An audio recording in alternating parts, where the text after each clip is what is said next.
자, 전통금융, 가상자산금융, 디파이 프로젝트별로 각 강연을 모두 들어보셨는데요. 그렇다면 이들이 각각 바라보는 미래금융에 대한 전망과 3자 간의 협업, 그리고 이들이 함께 그리는 미래가 어떨지 굉장히 궁금해지는데요. 이런 궁금증을 이번 패널 토론 시간에서 해결해 보겠습니다. 개인적으로도 오늘 가장 기대되는 순서입니다. 패널 토론은 앞서 발표해 주신 조진석 KB금융센터장님, 이준행 스트리미 대표님, 남도한 메이커다우 한국 대표님께서 함께 해주시겠습니다. 모더레이터로는 김용영 디스트리트 편집장님께서 진행해 주시겠습니다. 시청자 여러분들의 경청을 부탁드리겠습니다. 이번 세션 1의 패널 토의를 맡은 디스트리트의 김용영 편집장이라고 합니다. 이렇게 참가해 주셔서 감사드리고요. 네, 이제 코로나로 인한 사회적 거리두기가 이제 2단계가 돼서 그런데 저희가 마이크를 돌렸어야 되기 때문에 마스크를 쓰고 진행한 좀 양해를 부탁드리겠습니다. 네. 오늘 오전 중에 세 분께서 이렇게 각자의 입장에서 보시는 블록체인 그리고 블록체인의 미래에 대해서 그리고 금융혁신에 대해서 말씀해 주셨는데요. 아주 좋은 말씀을 해주셔가지고 저희들의 유튜브 댓글도 굉장히 많은 말씀들이 오갔었습니다. 뜨거운 반응이 왔었고요. 그런데 아무래도 저희가 이제 금융혁신이라고 하는 블록체인과 금융혁신이라고 하는 이런 거창한 키워드를 얘기하고 있지만 아무래도 이 사용자 입장에서는 실질적으로 뭔가 와닿는 게 있어야 이분들이 뭔가 정말 혁신이 오고 있구나, 또 뭔가 블록체인이 뭔가 거대한 변화를 만들어내고 있구나라고 느낄 것 같아요. 그래서 그 부분에서 이제 조금 많은 말씀을 나눠봤으면 하는 생각이 듭니다.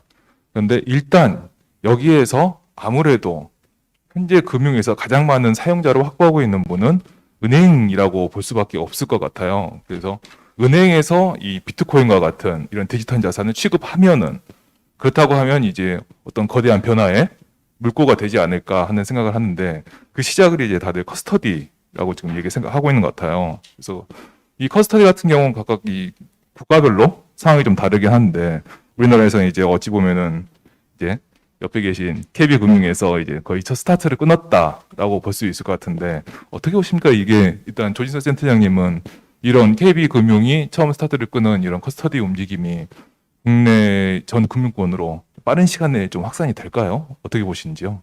그 커스터디 사업을 진출하겠다 했는데 그 은행이 전적으로 할 수 없는 영역입니다. 그래서 지금 사회자께님 말씀하신 거에 좀 차이가 있는데 금융권이 현재는 그 커스터디라든지 가상자산 사업으로 진출할 수 있는 사업 영역이 아니기 때문에 저희가 우회 전략으로 출자 형식으로 해서 그런 사업을 진출한 거고요.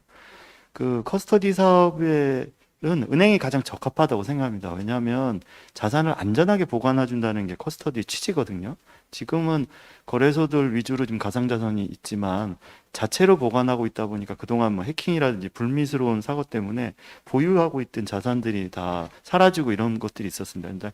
그렇지만 은행이라는 그 신뢰기관들이 그걸 안전하게 뒤에서 관리 시스템이라든지 내부 통제라든지 인프라라든지 이런 걸 통해서 안전하게 관리해 준다면 그 고객들의 자산을 안전하게 보호할 수 있는 게 하나 있고요. 또 두 번째, 자산에 대한 투명성이 보장된다고 보시면 됩니다. 물론 옆에 있는 고팍스라든지 기존의 메이저 거래소들은 잘하고 있을 것 같은데 시장에서 보면 사실은 코인은 산다고 했는데 실제 거래소가 샀는지 원장상으로는 반영했는지 실제 사고 팔 때 그 정확하게 처리를 했는지 이런 것들이 사실은 투명성에 대한 부분이 사실 의심스러운 부분이 있는데 일정 부분을 제3의 안전한 사가 보관하고 있다고 하면 상호 대사 정산을 거치면 그런 것들이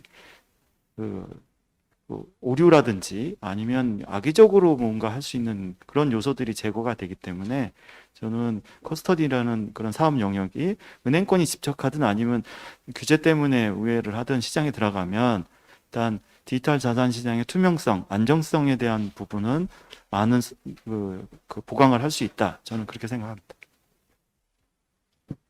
네, 말씀 잘 들었습니다. 아직까지는 우회에서 할 수밖에 없다는 게 좀 안타깝기도 하고 하지만 또 할 수 있는 게 더 많다라는 그런 좀 희망 섞인 얘기로 들릴 수도 있을 것 같습니다. 자, 그럼 이렇게 커스터디가 진행되면 이 가상자산 시장에서는 과연 어떤 움직임이 있을 수 있을지 그걸 좀 이진행 대표님이 좀 말씀해 줄 수 있으실까요? 예. 이거는 엄청나게 신뢰가 폭발하는 굉장히 시장이 완전 팽창하는 기회가 될 거라고 생각을 합니다. 아까 발표 중에도 간략하게 말씀드렸지만 신뢰라는 거는 세월이 필요합니다.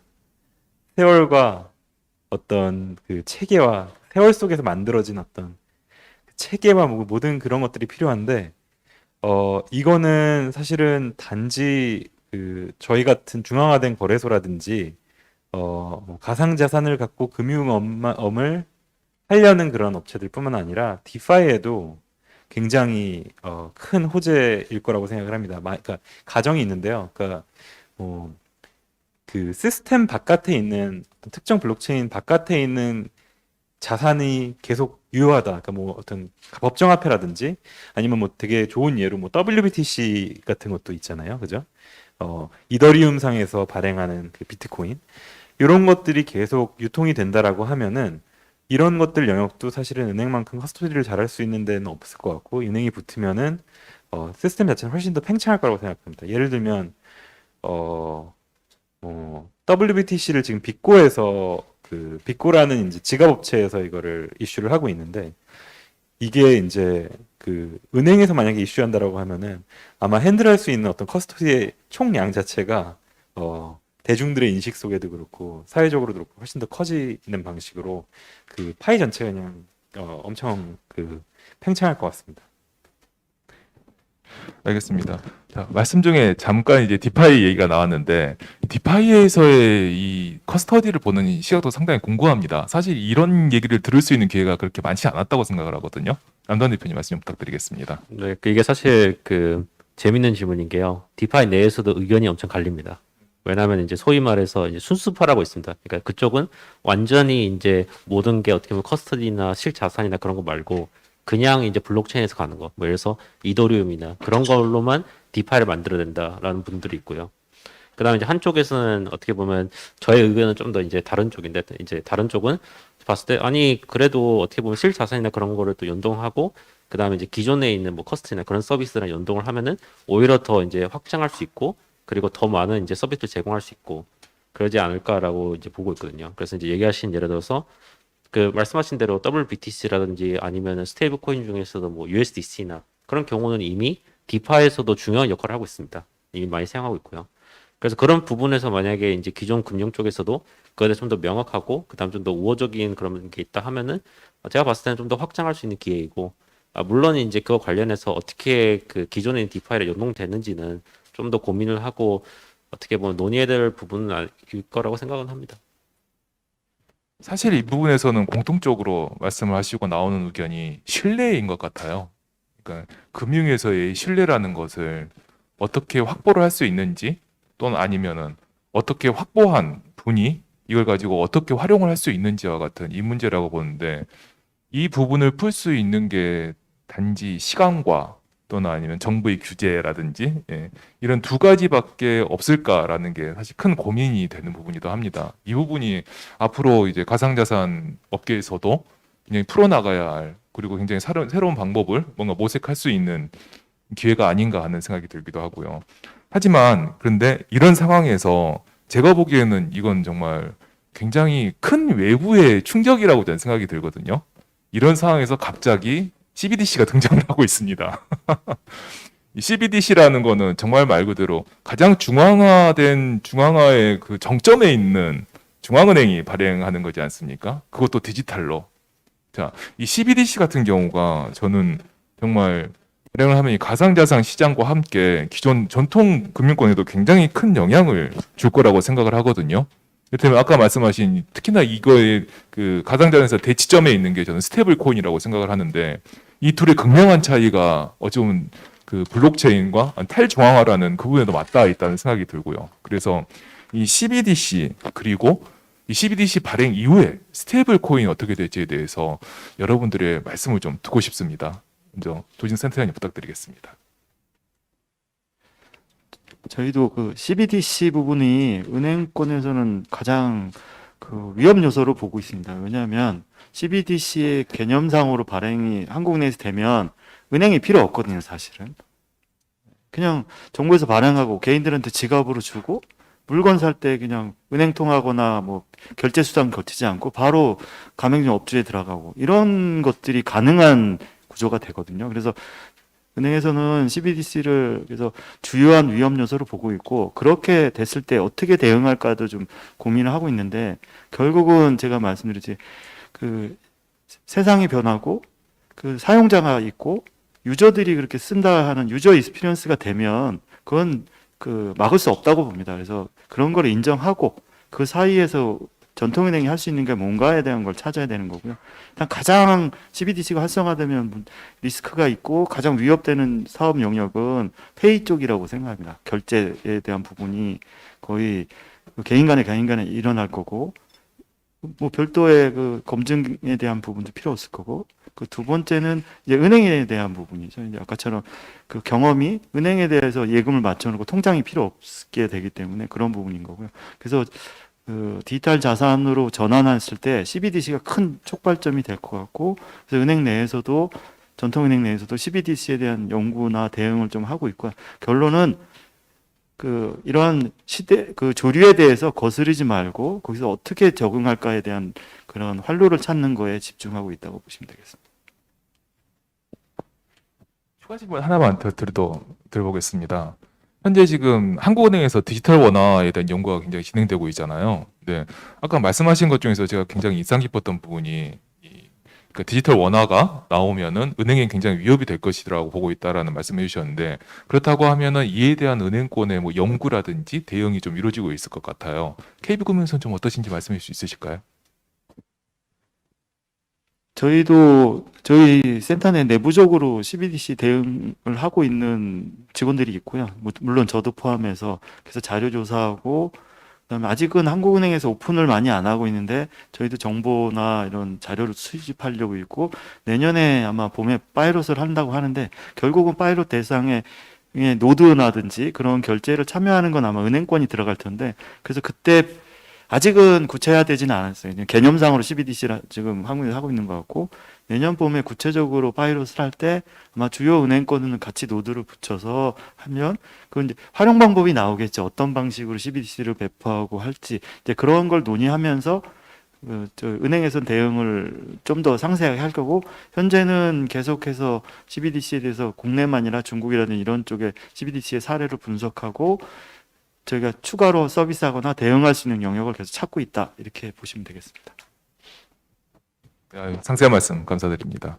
자, 그러면 이제 현실자산과 가상자산의 연결고리를 하고 계시는 아주 중요한 역할을 하고 계시는 이제 거래소에서도 이 CBDC에 대해서 과연 이거를 거래소의 그 상장 리스팅에 포함시킬지 말지부터 가장 고민일 것 같아요. 이 부분에서 어떻게 생각하는지 말씀 좀 부탁드리겠습니다.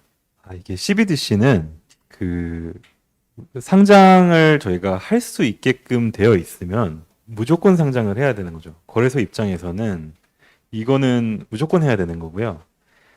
이게 저희 업에 좋냐 안 좋냐라고 하면은 저는 무조건 좋다고 생각을 합니다.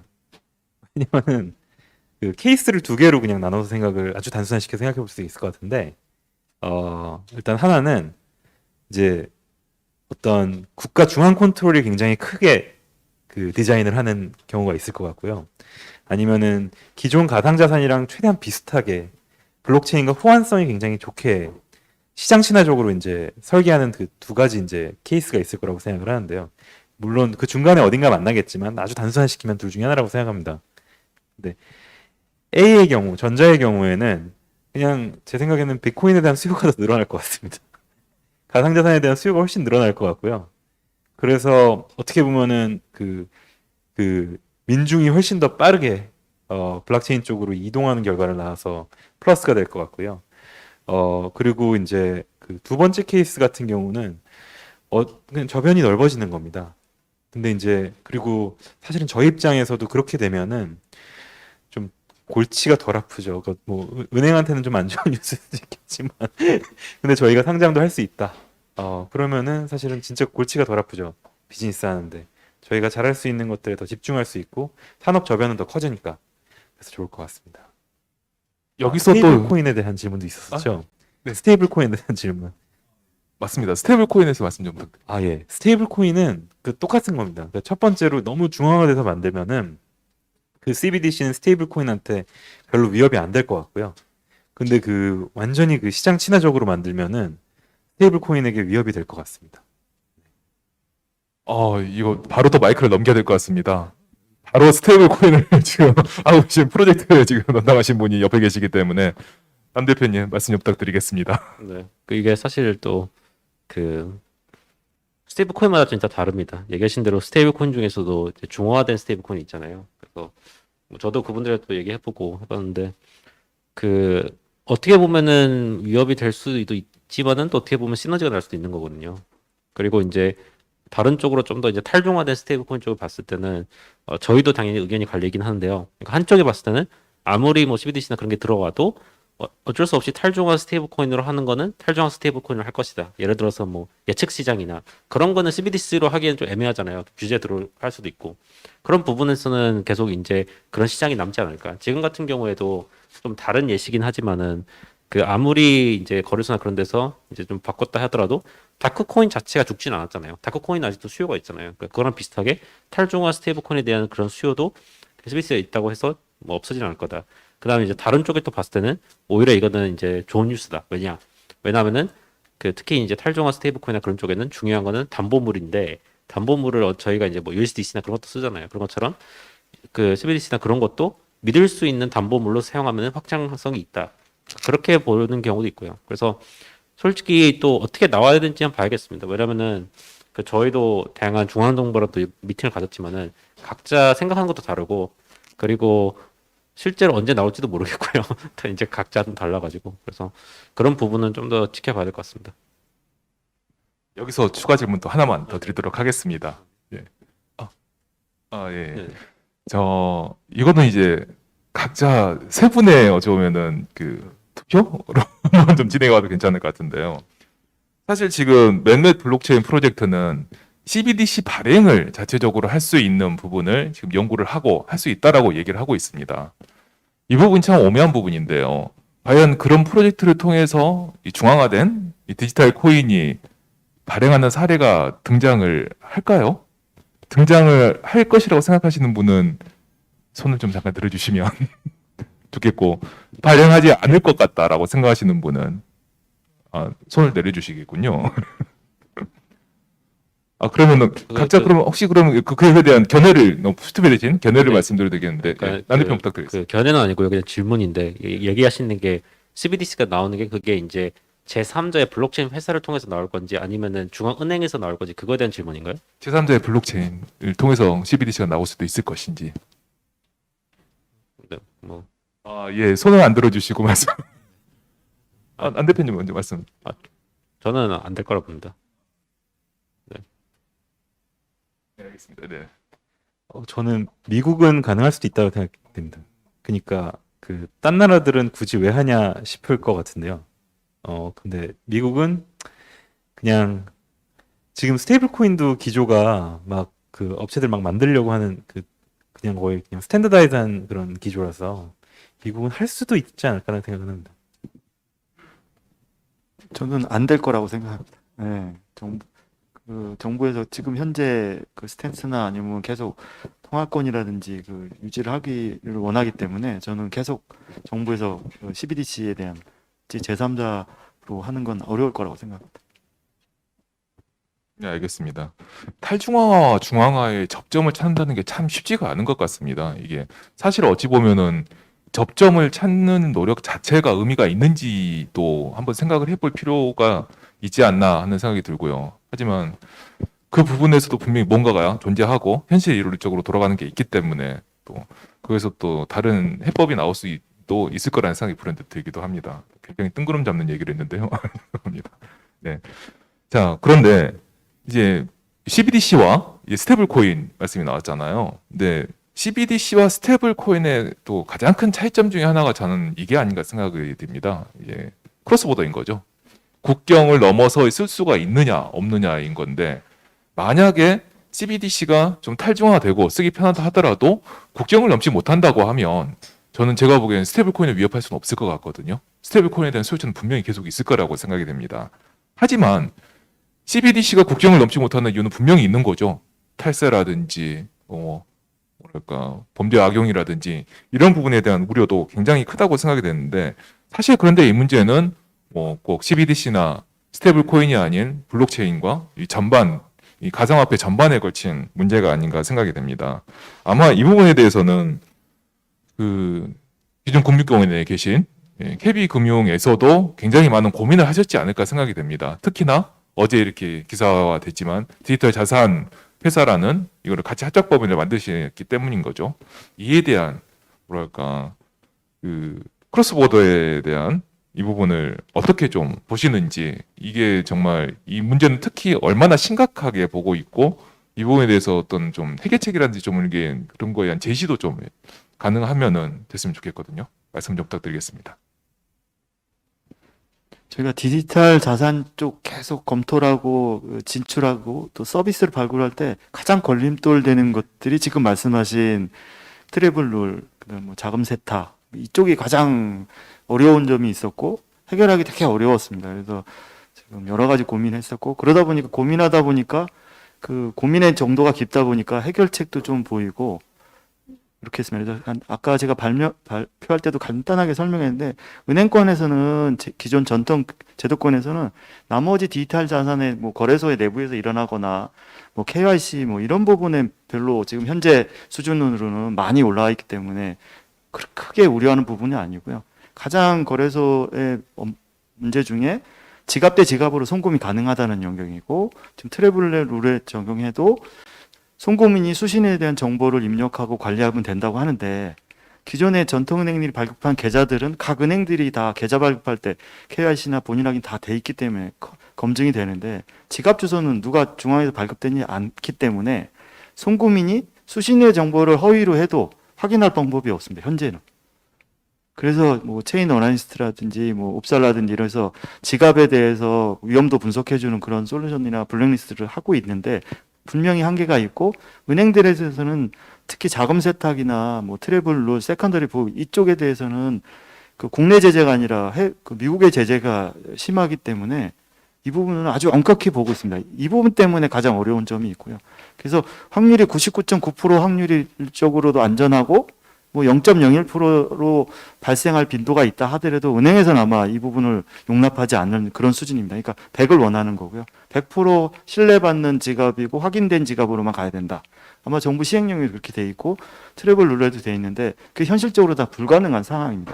그래서 이걸 해결책은 저희가 계속 고민하다가 지금 거래소들 아까 잠깐 일부 거래소 만나면서 의견을 취합하는데 100% 신뢰받는 지갑을 하기 위해서는 화이트리스트를 관리해 줄 수 있는 제3의 기관에서 해줘야 되는데 제3의 기관이 전 세계에 있는 원래 주소를 지갑을 가지고 확인해 줄 수 불가능합니다. 그래서 가장 1차적으로 먼저 국내 거래소가 발행한 지갑을 등록해서 그 부분이라도 하자. 그리고 이걸 점차 단계별로 1년이란 유예 기간이 있으니 그 기간 동안 그 글로벌 거래소들하고 협업하든 그런 체인을 연결해서 확대해 가자. 이런 순차적인 방법이 가장 많을 것 같고요.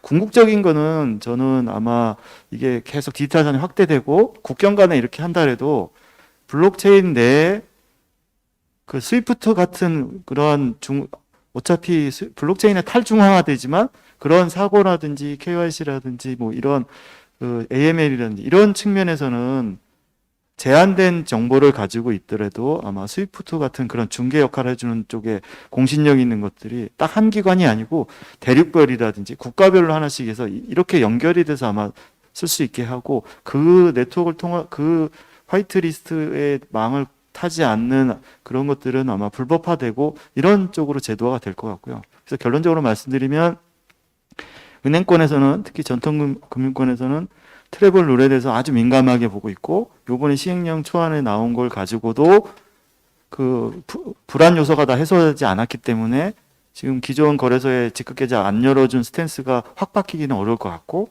그렇다면 거래소들은 내년에 그 시행령 나오면 사업자 승인을 받기 위해서는 직급 계좌가 필요한데 그러면 그러한 절차 단계 중에 초기 단계로서 국내 거래소만이라도 지갑 주소를 투명하게 관리해 주는 데 있고 거기에 연동해서 트래블 룰을 지키겠다고 하면 은행들 쪽에서는 아마 많은 부분이 커버가 될 것 같고요. 물론 거래소 입장에서는 송금에 대한 지갑이 제한이 되기 때문에 좀 어려운 점이 있겠지만 그 부분은 그렇게 1차로 하고 계속 그 지갑에 대한 등록을 확대하는 전략으로 하면 조금 해결책이 보일 것 같은데 그러한 그 업계에서 그런 노력이 없으면 은행에서는 아마 쉽게 그 자금 세탁이나 트래블 룰에 대해서 그 현재 있는 수준을 가지고는 좀 어려운 점이 많이 있을 거다. 저는 그렇게 생각합니다. 이상입니다. 바로 마이크 넘기겠습니다. 대표님 어떻게 보십니까?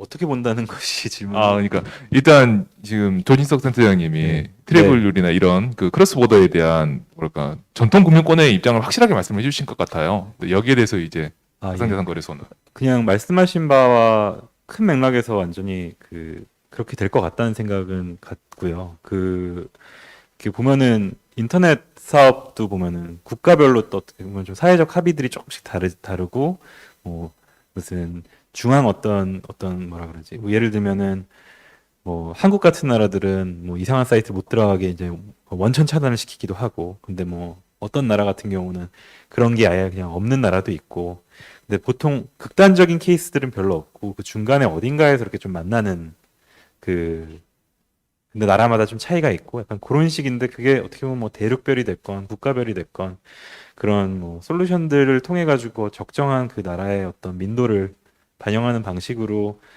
체계는 만들어 잡힐 것 같고요. 결국은 완전한 탈중앙도 완전하게 국경이 무시된 것도 아니고, 그렇다고 해가지고 또 옛날이랑도 같지도 않은 그 어느 순간 어느 접점에서 이제 타협이 이루어질 거라고 생각을 합니다. 네, 그렇습니다.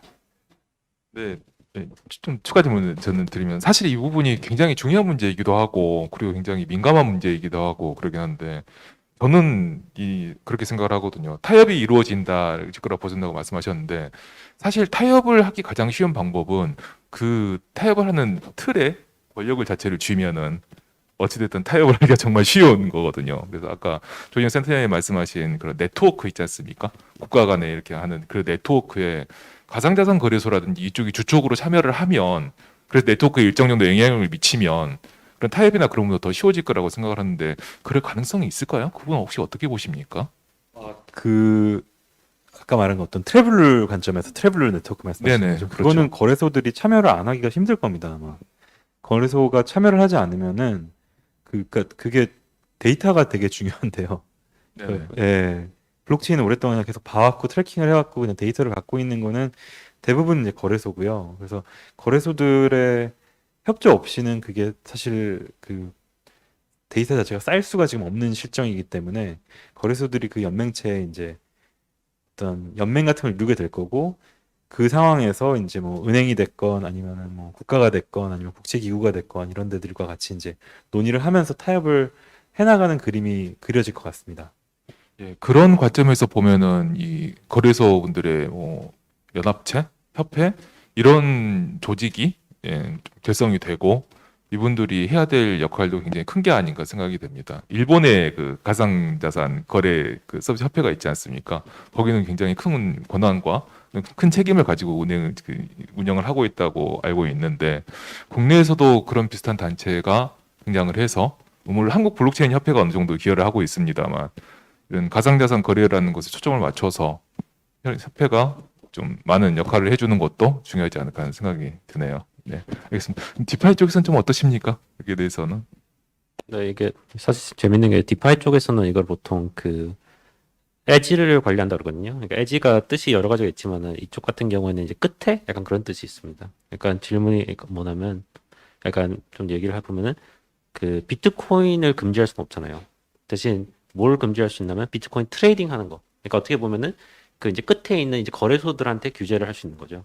그러니까 그런 것처럼 디파이에서도 디파이 자체는 어떻게 보면은 그런 거에 이제 좀 자유롭다 하더라도 그걸 이제 거래하는 뭐 거래소나 그런 쪽에서 트래블이나 그런 거 이제 따라서 이제 조율할 수 있게 그런 방식으로 좀 하지만, 물론 이제 디파이마다 좀 다르긴 하지만은 전반적으로는 그게 약간 미국 정부의 약간 스탠스이기도 했고 지금까지는. 그러다 보니까 좀 그렇게 많이 가는 것 같습니다. 그래서 얘기하신 대로 뭐 그 송금이나 그런 쪽에서는 아직도 뭐 스테이블 코인은 자유롭지만 뭐 나중에 이제 얘기하신 대로 뭐 트러블이나 그게 좀 엄격해지면 그거에 대해서 어떻게 보면은 그거에 대해서 조율을 해야 될까라고 하면은 그거를 송금하는 서비스는 당연히 트러블을 하겠지만은 그거를 뭐 예를 들어서 스테이블 코인 자체는 그거에 대해서 중화 스테이블 코인이 아니다 하면은 탈중화 스테이블 코인이면은 그거에 대해서 사실 뭐 적용하기도 애매하고 그러니까 저희가 좀 익스트림 예시긴 하지만은 예를 들어서 저희 이제 메이커에 있는 모든 사람들이 뭐 비행기 사고 나서 다 죽는다 하더라도 프로토콜은 돌아가거든요. 그러니까 그런 것처럼 저희가 다 감옥에 갔더라도 운영이 되기 때문에 그런 점에서는 이제 그 코인 자체를 트래블로 한 게 아니라 그걸 사용하는 분들한테 이렇게 적용할 수 있는 거죠. 어찌 보면 예. 이준용 대표님이 너무 답변을 간단하게 했는데 저희가 아까 이렇게 은행 입장에서는 전통 입장에서는 트래블러를 꼭 지켜야지만 지급계좌 개설이라든지 이런 게 가능해질 것 같다고 말씀드렸는데 그래서 그러면 은행이 지급계좌 개설이 가능하게 그 트래블러를 준수할 수 있는 제3의 기관에서 그런 화이트 월렛을 관리해주는 시스템이나 그게 되고 거래소들이 그런 시스템이 있다고 중요한 게 아까 이 대표님 말씀하신 거래소들이 거기다 데이터를 올려줘야 가능한 거거든요. 그러려면 글로벌은 뭐 2단계, 3단계라도 국내 주요 하고 있는 10대 안에 들어있는 거래소들은 어느 정도 그 참여를 할 의지가 있어야지만 이게 성공되는 거고요. 일단 저희가 분석을 해보니 꼭 거래소들이 저희한테 시스템 등록하지 않아도 현재 지금 거래소들의 하드월렛 주소를 저희가 파악해갖고 다 등록은 가능합니다. 네, 근데 이제 거래소가 또 주소를 또 바꾸면 저희가 또 팔로우하는 그런 절차가 있고, 그러니까 자율적으로 등록하는 게 가장 좋은 건데, 이제 현재는 다 참여하지 않아도 기술적으로 저희가 그런 서비스를 제공하고 그 범위 내에서는 서비스가 가능하거든요. 근데 그러다 보니까 제한이 있을 수 있는데, 그래서 이 대표님한테 제가 질문하는 건 그런 서비스를 만들어 놓으면 적극 참여 의사가 있는지 아니면 그게 불편하니까 뭐를 좀 더 해달라는지 그게 저는 또 궁금합니다. 네. 예, 저는 네, 그러면은 어쨌든 직근 계좌를 받을 수 있는 거잖아요. 아니 근데 갑자기 이게 되게 적절한지 모르겠는데 지금까지 저희 너무 좀 뭔지 알 수가 없었어요. 저희가 실제로 AML 실적이 제일 좋거든요. 할 수 있는 노력들은 다 했는데 지금까지 그 실명 인증 직근 계좌가 발급이 계속 안 되는 상황이었어요. 근데 만약에 이거 지켰을 때 사실 원래 스탠스 자체도 지키는 거에 대해서 조금 거부감이 없고요. 근데 당연히 이거를 지키고 참여했을 때 직근 계좌 나온다라 그러면은 더 열심히 참여할 것 같습니다. 알겠습니다.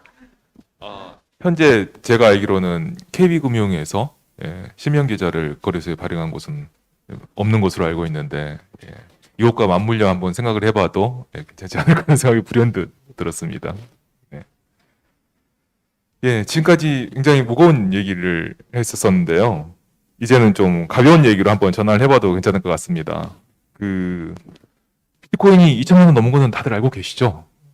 그러다가 어제 그제 이틀 동안 갑자기 또 고가해졌다가 오늘 또 살짝 보니까 조금 올랐더라고요. 제가 컨퍼런스를 개최해서 오른 건 아니겠지만 어쨌든 타이밍이 교묘합니다.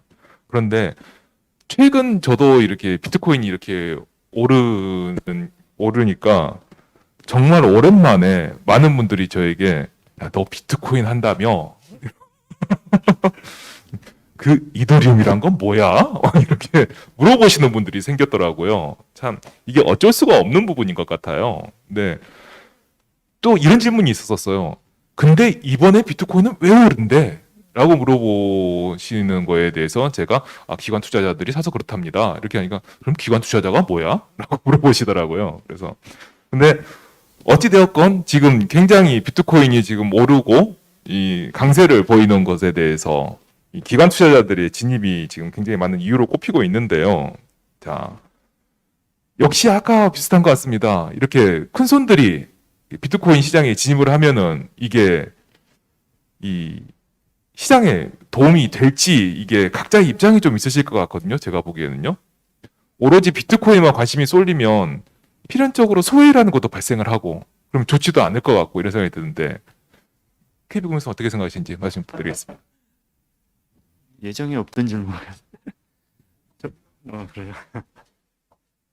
일단 저는 요번에 올라간 아까 슬라이드 설명이 있지만 2017년 초에 그런 폭등 양상하고 다르다고 생각하고요. 지금 오르고 있는 거는 그동안에 사람들 또 시장에서 그 가상자산에 대한 인식이 충분히 있고 대체자산이라는 부분이 많이 수용이 돼 있고 이번에 코로나 팬데믹이 일어나면서 유동성이 많이 풀렸습니다. 각국에서 다 긴급 재난금이라든지 기업체 그래서 화폐를 많이 발행했다는 거죠. 그렇다는 건 인플레이션이 있고 그럼 그 화폐들이 어디로 가냐? 투자처를 찾아야 됩니다.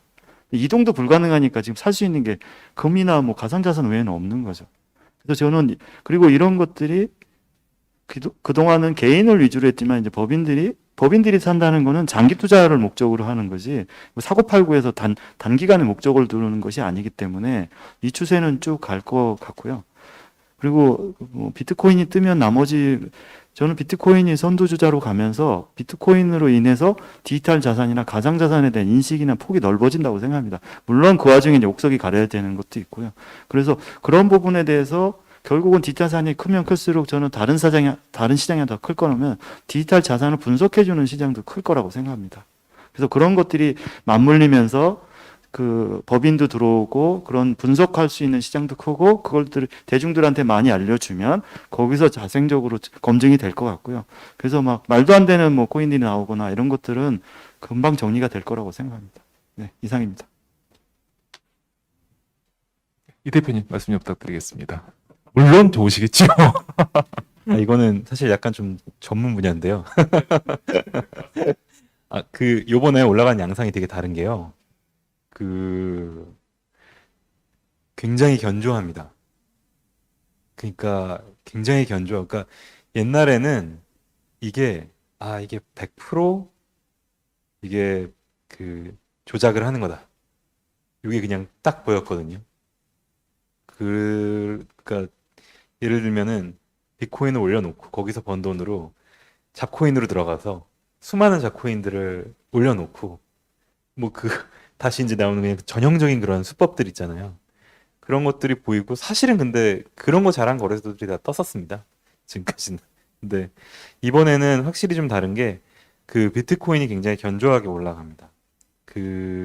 지금 갖고 있는 어떤 인플레이션 시대의 뭐 디지털 금이라든지 아니면은 뭐 국가 분쟁 뭐 어떤 자유 프라이버시 침해해야 되는 이런 빅브라더 시대의 어떤 자유라든지 권리라든지 아니면 뭐 디지털 시대의 뭐 새로운 기축 블록체인의 기축이라든지 이런 내러티브들이 주류에서 다 인정을 받고 굉장히 공고하게 들어오고 있는 상황이다 보니까 그러다 보니까 알트코인으로 올라가는 내러티브도 좀 달라질 거라고 생각을 합니다. 옛날에는 뭔가 이렇게 좀 신박한 그런 화이트 페이퍼 백서가 나온 것들이 있고 뭐 커뮤니티 단톡방에서 막 가자 이거 뭐 어디 상장될 거래 뭐 이러면 이렇게 쫙 올라가는 그런 느낌이었는데 지금은 그런 느낌은 아닌 것 같고요. 기본적으로 좀 커스터디 옵션이 많은 그러니까 해외 같은 경우는 뭐 주요 코인들 같은 경우는 좀 커스터디를 많이 제공하고 있지 않습니까? 그런 커스터디 옵션들 많은 코인들이 비트코인이랑 같이 이렇게 또 올라가는 그런 느낌이고 그리고 이제 오히려 사람들이 이제 블록체인에 대한 어떤 신기함이 없으니까 옛날에는 그냥 뭐 아주 전통 무슨 굴뚝업체라도 닷컴만 이름에다가 받아보면 막 주가가 막 미친 듯이 상승하고 막 그런 일이 20년 전에 있었잖아요. 근데 2017년이 블록체인 업체들 그러니까 뭐든지 블록체인을 한다 그러면 이렇게 막 올라가는 그런 그림이었는데 지금은 사람들이 이거 뭔지 다 아니까 그냥 알트들 투자하는 분들도 좀 보다 이렇게 좀 투자하는 마인드도 훨씬 더 성숙해지지 않았나 그런 생각을 갖고 있습니다.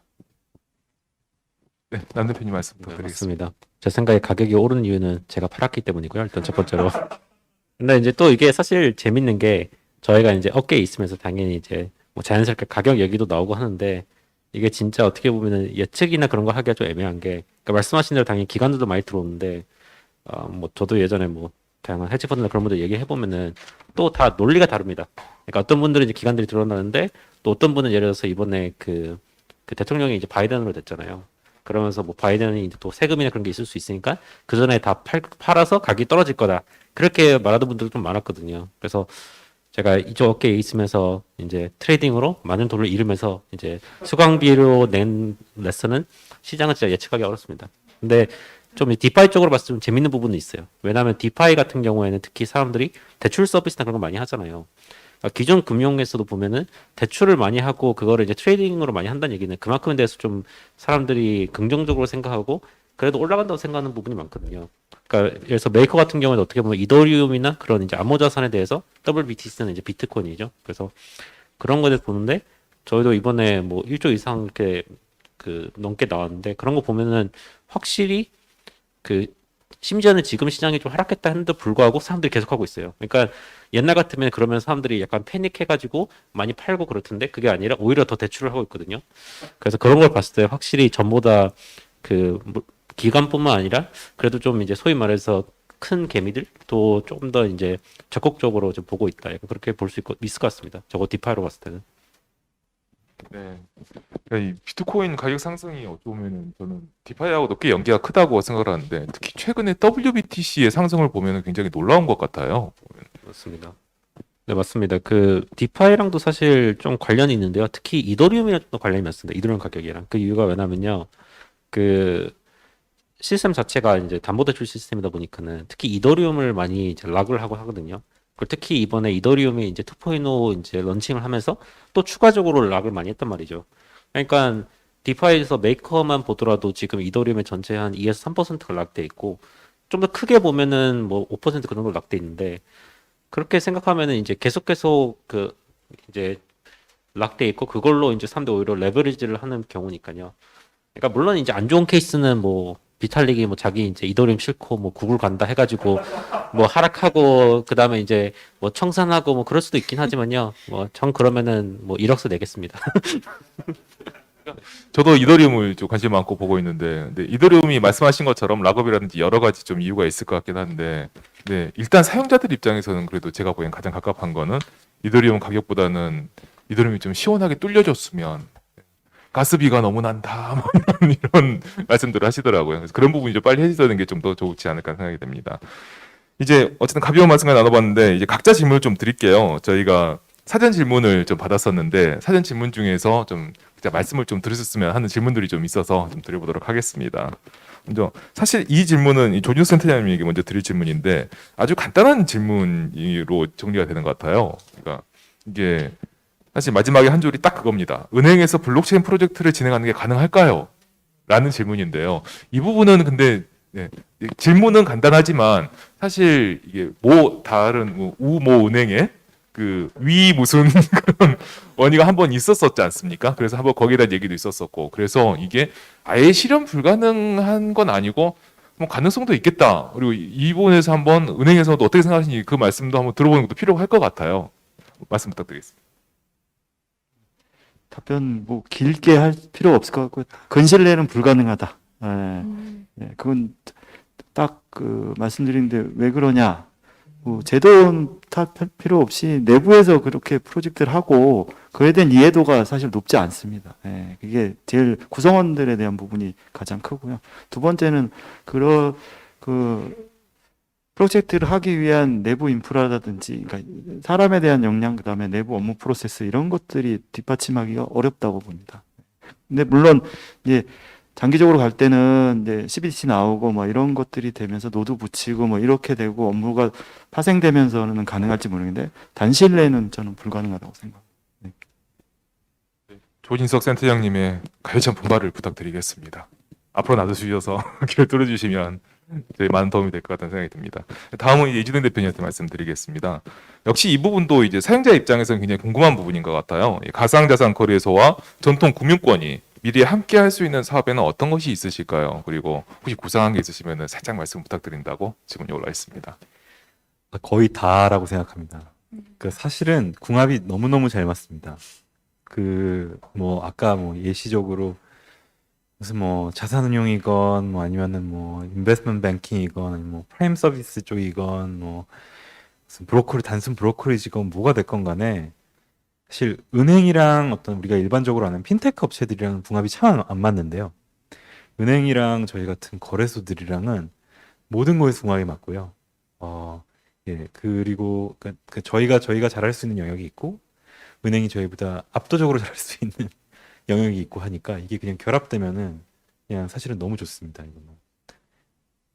역시 결합이 관건이 아닌가 생각이 들고 말씀하신 부분이 이제 딱 짚어주시니까 일견 이해가 잘 가고 그리고 역시 스트리미가 지향하고 있는 자산관리 플랫폼이라는 게 무엇인지 그게 은행과 같이 하면 어떤 부분 할 수 있는지가 그림이 좀 그려지는 것 같아요. 역시나 앞으로 분발 부탁드리겠습니다. 예. 마지막으로 이제 남도한 대표님에게 질문을 드릴게요. 사실 이 부분은 이제 이쪽에서 잘 아시는 분이신 것 같아요. 잘 아시는 분께서 질문을 주셨는데 이제 조금씩 얘기가 나오고 있는 것 같더라고요. 그러니까 즉 일드파밍 이자 농사인 거죠. 이 이자 농사 얘기가 향후 이제 증권형 토큰 공개 STO와 연계가 될 것으로 보는 시각이 있다고 합니다. 이에 대해서 어떻게 보시는지 좀 말씀 부탁드리겠습니다. 그 이제 어떻게 보면 유즈 파밍을 이제 많은 분들이 서비스를 사용하고 이제 받는 거를 유즈 파밍으로 볼 수도 있거든요. 그러니까 유즈 파밍은 보통 이제 유저들이 뭐 금액을 예치하면은 주는 코인, 뭐 예를 들어서 컴파운드나 그런 걸 유즈 파밍으로 많이 하는데, 근데 사실 아까 전 말했듯이 넓게 보면은 서비스를 사용하면 주는 거, 그거는 사실 그 좀 더 다양하게 볼 수 있다고 생각합니다. 그러니까 예를 들어서 제가 아까 전에 뭐 컴파운드 같은 경우에 컴파운드를 예치하면은 그 주는 게 뭐 기존 금융으로 보면은 뭐 그러진 않겠지만 은행에서 뭐 돈을 예치를 하면은 은행 주식을 주는 거, 약간 그렇게도 볼 수 있지만은 뭐 은행에서 그렇게 하진 않지만은 스타트업 중에서는 그렇게 하는 경우가 있습니다. 그래서 서비스를 사용하면은 이제 어떻게 보면 초기 유저들도 그 장기적으로 봤을 때는 도와주잖아요. 그러니까 투자자처럼 보고 그분들한테도 뭐 어느 기간 쓰고 하면은 지분을 주는 거, 그런 거는 해외에서도 좀 많이 시도를 했거든요. 그래서 그런 부분에서 지분과 비슷하게 STO를 해서 이율 파밍을 하는 거는 제가 봤을 때는 가능성이 있다고 보고요. 대신 이제 STO 자체가 아시다시피 들어가게 되면은 꽤 복잡합니다. 그거는 오히려 이제 저보다 또 그 오늘 참여해주신 분들이 더 잘 아시겠지만은 STO 쪽 가가지고 기존에 있는 그 뭐 어떻게 보면 이율 파밍처럼 그냥 ERC20 방식이 아니라 규제나 그런 것도 좀 엄격하기 때문에 미래에 나올 수는 있겠지만은 지금처럼 이율 파밍처럼 많이 나오지는 않을 것 같습니다. 그거는 이제 좀 더 그 특히 이제 스타트업 중에서 좀 더 블록체인에 친화되고 그 다음에 그런 걸 시도해보고 싶은 분들 이해할 것 같습니다. 그 말씀하신 부분 들으니까 생각이 나는데 에어비앤비가 얼마 전에 이제 상장 보고서인가 분기 보고서인가를 내놨던 거를 제가 들은 것 같아요. 근데 거기에 이제 말씀하신 그 블록체인이라는 이걸 이용해서 그 자신들의 수익을 그 에어비앤비에 제공을 하는 사람들에게 돌려줄 미래 계획에 대해서 언급한 부분이 있어서 꽤 화제가 되기도 했습니다. 이런 부분이 어쩌면 넓게 생각해 보면 STO와 그리고 어쩌면 지금 일드 파밍 이쪽과는 사용자에게 돌려주는 그 부분과의 연계가 보여진 미래상이 아닐까 생각합니다. 그래서 어찌 보면 지금 우리가 지금 이렇게 모여서 다들 미래를 논하는 것 같지만 하지만 지금 얘기하고 있는 미래가 조금씩 한 발짝 천천히 지금 빠르게 앞으로 다가가고 있다는 느낌은 지금 누구라도 다 받고 있는 것 같습니다. 에어비앤비가 블록체인 얘기를 하고 플랫폼 노동자에 대한 보상도 그렇고 그리고 디지털 원화라는 구체적인 명칭까지 등장해서 우리가 이제 은행 없이도 지갑을 들고 휴대폰을 모든 걸 할 수 있고 그리고 그 어찌 보면 디지털 원화로 이제 NC 소프트의 NC 다이노스의 우승의 상징인 집행검을 사는 이런 경우도 등장을 할 수 있을 것 같고요. 그래서 이런 자리에서 여기 계신 전문가분들의 고견을 듣는 것도 많은 분들에게 참 큰 도움이 되지 않나 생각을 합니다. 지금까지 말씀해 주셔서 감사합니다. 네, 앞으로 다가올 미래 가상 자산 금융에 대해 3자 간의 견해와 각각의 전망 등을 알아본 뜻깊은 시간이었습니다. 특히나 각 산업 내 주체들이 한데 모여 미래 가상 자산 시장에 대해 함께 논한 자리였다는 점에서 의미 있었다고 생각하는데요. 저 역시도 앞으로 관심 갖고 취재하도록 하겠습니다. 패널 토론에 참여해 주신 모든 분들 감사합니다.